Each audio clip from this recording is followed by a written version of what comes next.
ദൈവത്തിന് സ്തോത്രം. സ്നേഹമുള്ളവരെ, എൻ്റെ പേര് ജോസഫ് എന്നാണ്.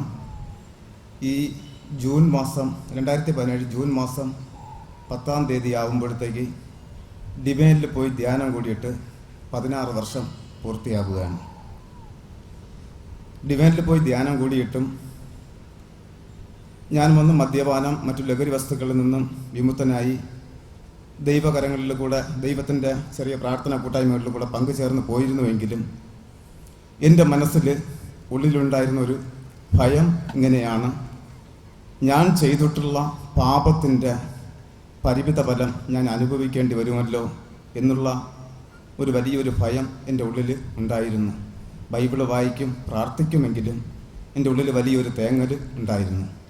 എന്നാൽ ഇവിടെ വന്ന് ഈ പ്രാർത്ഥനയ്ക്ക് കൂടുകയും ആദ്യത്തെ ദിവസം തന്നെ ബ്രദറിൻ്റെ അതരത്തിൽ കൂടി ഉൽപ്പത്തി പുസ്തകത്തിന് വിചിന്തനം ചെയ്ത് പറഞ്ഞപ്പോഴത്തേക്ക് ആദ്യ മാതാപിതാക്കളെ പാപം മൂലം പുറത്താക്കിയിട്ട് അവരെ സംരക്ഷിക്കുന്ന കുഞ്ഞാടിൻ്റെ തൂവൽ കൊണ്ട് പൊതിയുന്ന ആ വലിയ ഒരു അനുഭവം എൻ്റെ ജീവിതത്തിൽ വലിയൊരു വെളിച്ചമായി മാറുകയും ചെയ്തു.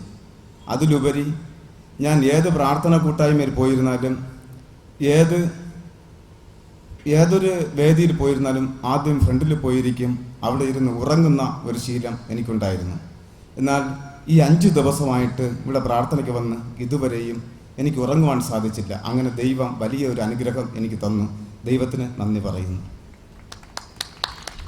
കൈയടിച്ച് കർത്താവിനെ മഹത്വപ്പെടുത്താം. അടുത്ത ആൾ വരാം. അടുത്ത ആൾ വേഗം വരിക.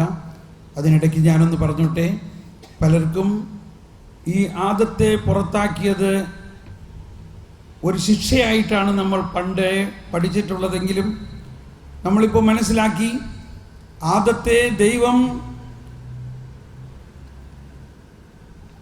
ഇനി അവർ ജീവന്റെ വൃക്ഷത്തിൽ നിന്നെങ്ങാനും പറിച്ച് ഭക്ഷിച്ച് അമർത്യരാകാതിരിക്കാൻ അവരെ തോട്ടത്തിൽ നിന്ന് പുറത്താക്കിയെന്നാണ് പറയുന്നത്. ഇവിടെ മനസ്സിലാക്കാൻ വളരെ ബുദ്ധിമുട്ടുള്ള ഒന്ന് ഇതാണ്: എന്താണ് ഈ ജീവന്റെ വൃക്ഷമെന്നും.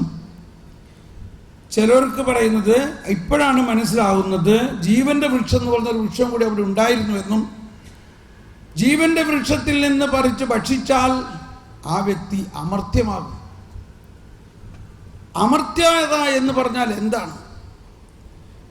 അമർത്യതയായി കഴിഞ്ഞാൽ പിന്നെ അതിന് ശേഷം ഒരു മാറ്റമില്ല.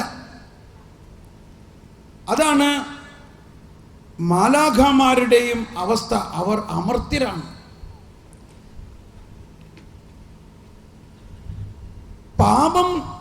പാപാവസ്ഥയിൽ അവർ അമർത്യരായാൽ പിന്നെ ആ അവസ്ഥയിൽ നിന്ന് അവരെ മാറ്റാൻ പറ്റില്ല.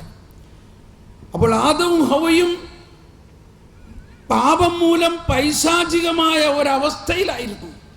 ആ അവസ്ഥയിൽ അവർ ഈ ജീവന്റെ വൃക്ഷത്തിൽ നിന്ന് ഭക്ഷിച്ചാൽ അവർ അമർത്യരാകും. പിന്നെ അവരെ മാറ്റാൻ പറ്റില്ല.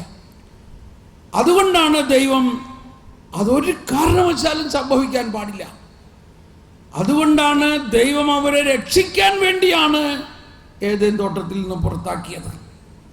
പുറത്താക്കുമ്പോൾ കുഞ്ഞാടിൻ്റെ തുകൽ കൊണ്ട് വസ്ത്രമുണ്ടാക്കിയിട്ട് അവരെ പൊതിഞ്ഞിട്ടാണ് പുറത്താക്കിയത്. വരാനിരിക്കുന്ന രക്ഷകൻ വേണ്ടത് ചെയ്ത് നിങ്ങളുടെ പാപങ്ങൾക്ക് പരിഹാരം ചെയ്ത് വീണ്ടും നിങ്ങളെ പർദീസായിൽ കൊണ്ടുവരും എന്നുള്ളൊരു വാഗ്ദാനമായിരുന്നു അത്. അതോടൊപ്പം നമ്മൾ ഇങ്ങനെ ചിന്തിച്ചാൽ മതി: ദൈവം ലോകസ്ഥാപനത്തിന് മുൻപ് തന്നെ മനുഷ്യനെ സൃഷ്ടിച്ചപ്പോൾ തന്നെ അവനിലുള്ള ബലഹീനതയെ അറിയുകയും അതിന് മറുമരുന്നായി രക്ഷ സംസ്ഥാപിതമാക്കുകയും ചെയ്തിരുന്നു. ദൈവം സൃഷ്ടിച്ചതിനെ ദൈവം രക്ഷിക്കാതിരിക്കുമോ? ദൈവത്തിനൊരു പരാജയമുണ്ടോ?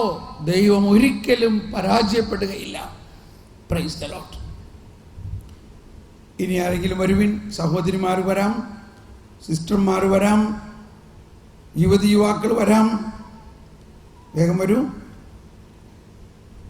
ഈ സാക്ഷ്യങ്ങൾ വളരെ വിലപ്പെട്ടതാണ്. ഈ സാക്ഷ്യങ്ങളാണ് ഇവിടെ ഇരിക്കുന്നവരും ഇത് വീഡിയോയിലൂടെ ഇൻ്റർനെറ്റിലൂടെ എല്ലാം കാണുന്നവർക്ക് വളരെയധികം പുതിയ ബോധ്യമായിട്ട് മാറും. അപ്പോൾ നമ്മൾ ഈ സാക്ഷ്യത്തിൽ നിന്ന് മനസ്സിലാക്കി, ദൈവം ഒരിക്കലും ശിക്ഷിക്കുന്ന ദൈവമല്ല. അതാണ് ഈ കരുണയുടെ വർഷത്തിൽ പരിശുദ്ധ പിതാവും എപ്പോഴും പറയുന്നത്. ദൈവം എപ്പോഴും നമ്മളെ കരുണ കാണിക്കും. നമ്മൾ എന്ത് പാപം ചെയ്താലും ദൈവത്തിൻ്റെ അടുത്ത് തിരിച്ചു വരാം. ദൈവം നമ്മളുടെ പാപത്തിനെ ക്ഷമിക്കും. ദൈവം പാപത്തിന് എല്ലാം ഏറ്റെടുത്ത് കഴിഞ്ഞിരിക്കുന്നു. Praise the Lord. ആരോ ഇനിയും വരാനുണ്ടല്ലോ. എൻ്റെ ഹൃദയത്തിൽ പറയുന്നു ആരോ വരാനുണ്ട്. അതുകൊണ്ട് ഞാനിങ്ങനെ കാത്തിരിക്കുകയാണ്. വരുവിൻ, ധൈര്യമായിട്ട് വരൂ. യെസ്, അല്ലോ സഹോദരിമാരും വരൂ.